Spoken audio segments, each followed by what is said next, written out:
وما زالت بداخلنا حكايا نريد أن نعيشها رغما عن الواقع المعاش. ما زال هناك الكثير من الأمنيات البسيطة والخطوات التي لم تكتمل، سنكملها رغما عن الظروف. سننال كل شيء قبل أن ينال منا. سنصحو من هذا السبات لأجلنا ولأجل كل أمر حاولنا تحقيقه وعاندنا. سنريه كم أننا نؤمن بفرص جديدة كل يوم. اهلا اهلا يا حلوين، عاملين ايه؟ يا رب تكونوا بخير وفي احسن حال. وحشتوني كتير من اخر فيديو. بعتذر لكل حبايبي اللي سألوا عليا وكانوا عايزين يطمنوا عليا وعايزين يعرفوا انا مش بنزل فيديوهات ليه. الفترة اللي فاتت كان عندي حاجات كتير جدا، يعني كان عندي حالة وفاة وانا كنت تعبانة، اخويا كان تعبان، ماما شوية تعبانة، حاجات كتير كانت حاصلة. ولما بنبقى في ظروف زي كده اكيد مش بيبقى عندنا شغف نعمل اي حاجة، واكيد يعني ما ترند ما راحش مني يعني. المهم قدر الله ما شاء فعل، والحمد لله، وربنا يرحم موتانا وموتى المسلمين اجمعين. راجعين بقى بفيديو حماسي جدا، ان شاء الله هنبدأ نعمل فيديوهات حلوة قوي مع بعض تشجعنا قبل الدراسة. ابتديت بس هنا معاكم الفيديو من الغدا. قلت كده عايزة اعمل حاجة سريعة وخفيفة في نفس الوقت ما تاخدش مني مجهود، علشان انا هعمل النهاردة تنظيفات عميقة للمطبخ. قلت هعمل حواوشي زي ما انتم شايفين كده. الخطوات: حطيت البصل والفلفل في الكبة وعلى اللحمة والبهارات، قلبتهم كويس. وبعد كده قلت هعمل طبق خيار مخلل على السريع. الخيار المخلل بتعمليه على ما تسوي الحوشي هتلاقيه تمام وزي الفل. كل اللي عملته قطعت خيار وحطيت ملح وفلفل وزيت وفص توم، وحطيت كمان شطة، وابتديت اقلبهم كويس جدا. وحطيت مية سخنة من الكتل، مية سخنة، وبتغطي بقى الطبق وبتركنيه كده على جنب لحد ما تخلصي الاكل. هتلاقي الخيار استوى وبقى زي الفل، وحبة زيت زيتون بقى كده على الوش وخلاص. وطبعا انتي بتدوقي المية دي اللي انتي حطيتيها تشوفيها محتاجة ملح، محتاجة فلفل، محتاجة اي حاجة، بتبدأي تظبطيها وخلاص على كده. وهنا زودت حبة من الخل، وهنحط الكلام الحلو ده على جنب لحد ما نكمل باقي الغدا بتاعنا. طبعا انا كنت عارفه من قبلها بيوم انا هعمل غدا ايه اليوم اللي بعده، فكنت مطلعه اللحمه ففكت، وبسرعه بسرعه اشتغلت. رتبي اولوياتك وظبطي يومك وتبقي عارفه من قبلها بيوم ايه المهام اللي مطلوبه عليكي. كل ده بيسهل عليكي وقت ومجهود. ابتديت بقى اجيب العيش واحشيه كده باللحمه، وخلاص على كده. جبت الصاجة بقى بتاعة الفرن علشان كبيرة وهتاخد مني عدد كبير، وابتديت ادهن وش العيش بالزيت، وهبدأ بقى ان انا ارصه كده رصة كويسة جنب بعضه، ودهنته من الجهتين بالزيت وهدخله الفرن. وخلاص على كده. بصوا بقى، احلى حواوشي واسرع حواوشي ممكن تعملوه، والطعم رهيب رهيب بجد. عملت جنبه حبة بطاطس محمرة، وجبت كمان طبق الخيار القمر، طعمه كان تحفة. وعملت طبق سلطة الطحينة، والطحينة كنت عاملاها معاكم كتير جدا قبل كده. وده كان الغدا بتاعنا، اللهم دمها نعمة واحفظها من الزوال يا رب العالمين. اتغدينا والحمد لله واتبسطنا. لقيت الجرس بيرن وجالي شحن كده من شركة ارامكس. انا كنت فاكراها موبايل، ما طلعش موبايل. المهم وبفتح بحماس، بصوا كده كنت متحمسة جدا. مين بقى بيحب يطرقع الاكياس دي؟ طلعت ايربود بتاع تليفون جوزي، كان طالبها، وما طلعش الموبايل. ماشي. انا كنت عماله استكشف اللي هو، عماله اقول ايه، اكيد هلاقي الموبايل في اي حاجه، ما لقيتهوش. المهم دخلت بقى على المطبخ، قلنا بقى هنبدأ تنظيفات عميقة كده في المطبخ. ابتديت بالدواخل، ابتديت بالتلاجة، فضيتها كلها من جوه وابتديت انضفها. هي ما كانتش متبهدله ولا يعني فيها اتساخات ولا كده، بس انا قلت انضفها. طبعا داخل علينا دراسه ومش هنعرف بقى يكون عندنا وقت نعمل تنظيفات عميقه، وكمان داخل علينا شتاء. فاللي عايزه تعمل اي حاجه تعملها دلوقتي. عندك سجاجيد عايزه تغسليها، الوقت ده حلو جدا. الجو حر وفي نفس الوقت السجاجيد هتنشف بسرعه وانتي مش هتحسي ولا بتعب ولا بمجهود. كده كده بتسهري مثلا، فاعمليهم على السريع، او لو هتاخدي كل يوم سجاده ان شاء الله هتخلصي كل السجاجيد اللي عندك. ابتديت كده انضف الفريزر، وبعد ما نضفته ولمعته، انا البوكسات دي بوكس بحط فيه الخضار اللي هو الجاهز، سواء بامية، ملوخية، بسلة، الكلام ده، وباسكت تاني بحط فيه العيش. والبوكسات اللي فوق دي يا بنات من تفريزات رمضان والله العظيم، كرومب وقرنبيط. والبوكس اللي تحت ده حطيت فيه بقى الجبنة الموتزاريلا والبسطرمة. وزي ما انتم شايفين كده، حاولوا نظموا الدواليب او التلاجة ايا يكن، بحيث يبقى شكلها مهندم وتعرفي تطلعي الحاجة بكل سهولة. العلبة الصغنطوطة دي حاطة فيها نعناع، واللي ورا ده الخضار اللي احنا برضو كنا مفرزينه مع بعض في رمضان، قلقاس والفلفل الالوان، دي البواقي بتاعته يعني. اللهم لك الحمد والشكر. عملت تفريزات حلوة قوي في رمضان، فلسه عندي منها لحد دلوقتي وبستهلك منها. جيت بقى عند التلاجة من تحت، ابتديت ارش كلين. آه يعني انا منتج كلين اتكلمت عنه كتير قوي، من شركة ماي واي، حلو جدا للتلاجة وللديب فريزر وللمايكرويف، وبجد بينظف وبيعقم وبيلمع وتحفة جدا، وبجد جربوه مش هتندموا ابدا. وبعد ما نضفت بقى التلاجة ونشفتها كويس، ابتديت بقى ارص المفارش. المفارش يا بنات انا بالنسبة لي، وده رأيي الشخصي، مش بتأثر على البرودة بتاعة التلاجة، بالعكس هي بتحافظ لي على الارفف كويس جدا. بما ان بقى ان احنا المطبخ بنقضي فيه 3/4 يومنا، واليوم كله بيضيع جوه المطبخ، فلازم نهتم بيه علشان لما ينضف كده ويبقى حلو، تبقي انتي واقفة بتعملي الاكل وانتي مرتاحة، وتطلعي بقى الشيف اللي جواكي. ابتديت هنا عندي الادراج دي كانت متنعكشة وحالتها مش ألطف حاجة يعني. فضيت كل الأدراج، وابتديت ان انا اشفط كده بالمكنسة اي اتربة اي حاجة واقعة جوه الدرج. وبعد كده جيت بالفوطة قصدي بالاسفنجة وسبونشة كده وبريل، وابتديت اغسل الدرج من جوه ونشفته، وبعد كده عقمته بمية وديتول. العملة دي انا ممكن اعملها مرة واحدة في الشهر، وبيقعد عليها الشهر كله الدرج نظيف ومترتب وزي الفل. بحط كده مفرش، وابتديت اجيب منظم. مش شرط المنظمات تكون غالية، مش شرط تكون يعني ماركة ولا الكلام ده كله، ده باسكت عادي جدا كان موجود عندي في البيت. ابتديت ان انا انظم بيه، بلم فيه الحاجات الصغيرة. تمام. يعني مثلا زي مبشرة صغيرة، معلقة بقلب بيها رز، عصارة الليمون، يعني حاجات بسيطة وصغيرة. والباقي بتاع الدرج بحط فيه الحاجات الكبيرة. هنا كده انا كنت برص، كنت عايزة اغير الرصة، وقلت خلاص هقلب واعمل الرصة تاني زي ما انتم شايفين، بحيث ان الدرج يشيل معايا اكبر كمية ممكنة من الادوات اللي انا بستخدمها. عايزة اقولكم والله العظيم الادوات دي كلها تقريبا 99% منها بتاعت جوازي. يعني انا زودت عليها حاجات بسيطة جدا. اللهم لك الحمد والشكر، كنت متجوزة بحاجات كتير جدا، وفي نفس الوقت كانت حاجات نظيفة، فعلشان كده ما باظتش ولا استهلكتها، لان انا بحافظ على الحاجة كويس جدا، وبحاول ان انا ما بوظش ولا اهدر في حاجتي. وبعد كده هنا رصيت المنظم بتاع المعالق، وابتديت احط فيه المعالق والشوك والسكاكين والكلام ده كله.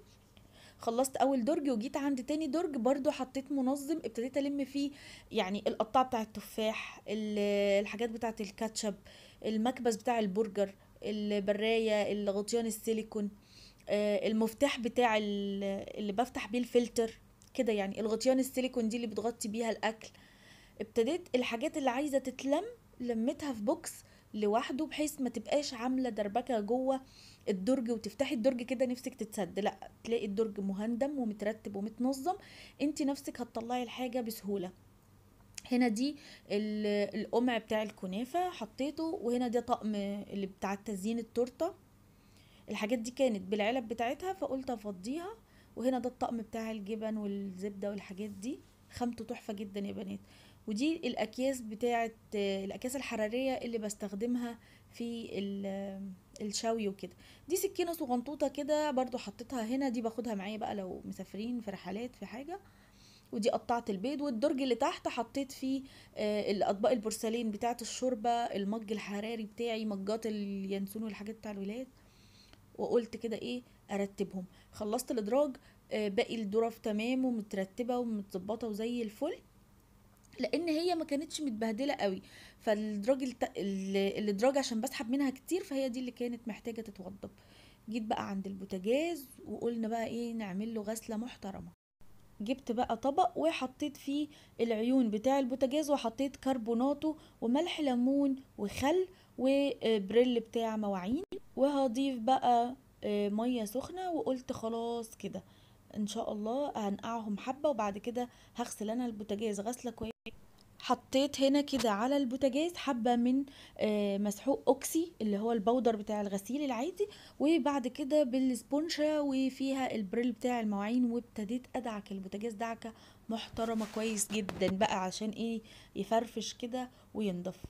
البوتاجاز من الحاجات اللي لازم تغسليها بصفة مستمرة بعد كل أكلة. لازم البوتاجاز يتغسل عشان ما يتراكمش عليه دهون، وتحتاجي خلطات وتحتاجي حاجات أصلا مرهقة، سواء في ان انتي تعملي خلطة وهتسيبيها فترة عشان تدوب الدهون دي، وهتكون في منتجات غالية. يعني سترس دلوقتي سعره عدى ال55 جنيه، الله المستعان يعني. فعشان نتفادى الكلام ده كله، اول باول مش هياخد منك 3 دقايق ان انتي تغسليه وتنشفيه وتلمعيه وتظبطيه، وهيبقى زي الفل.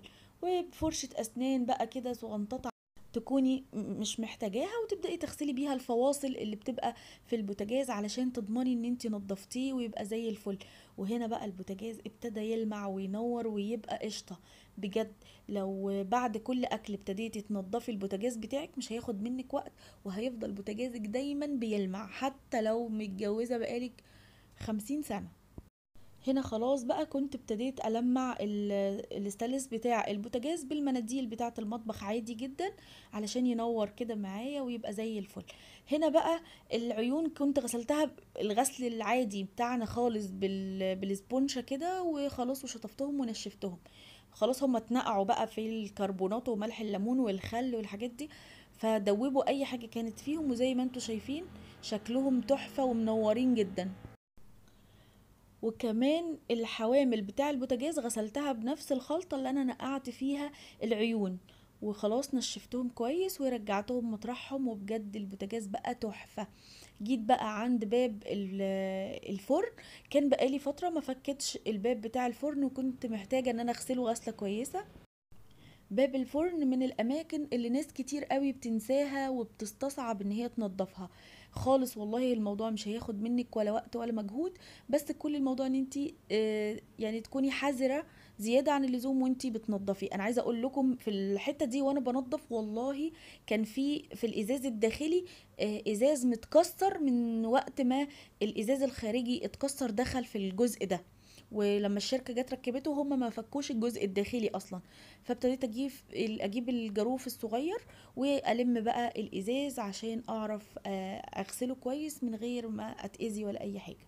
غسلت كده بالسبونشة ونشفته كويس ولمعته، وكمان الازاز الداخلي ده خدته كده في الحوض وغسلته وبرده نشفته وركبته تاني.